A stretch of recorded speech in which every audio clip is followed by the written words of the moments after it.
Pemerintah akan mempercepat penyaluran dana daerah demi stimulus peningkatan perekonomian nasional. Menteri Keuangan melakukan rapat pembahasan RUU APBN 2026 dengan Badan Anggaran DPR RI. Banggar DPR memberikan arahan kepada Menteri Keuangan agar ada peraturan Menteri Keuangan terkait pemanfaatan dana alokasi pemerintah 200 triliun rupiah ke 5 perbankan nasional.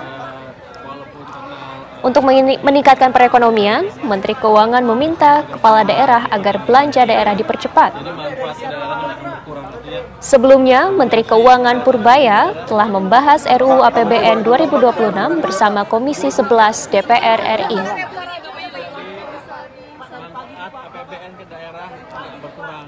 Apalagi nanti saya akan paksa akan monitor belanja daerah jangan sampai terlambat seperti sebelum-sebelumnya. Manfaat APBN ke daerah nggak berkurang. Apalagi nanti saya akan paksa akan monitor belanja daerah jangan sampai terlambat seperti sebelum-sebelumnya. Yang buat defisitnya Pak? Yang defisitnya tadi? Defisit defisitnya Pak?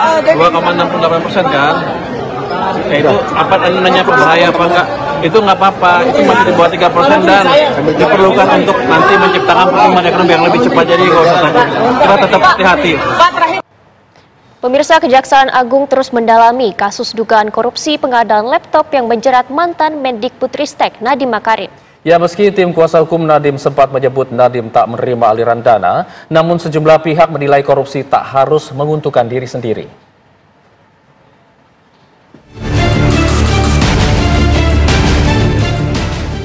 Kasus dugaan korupsi pengadaan laptop Chromebook yang menjerat mantan Mendikbudristek Nadiem Makarim terus didalami oleh Kejagung. Kendati kuasa hukum Nadiem Makarim mempertanyakan penetapan tersangka pada kliennya lantaran dianggap tidak menerima aliran dana. Namun sejumlah kalangan menyebut penetapan tersangka sudah tepat.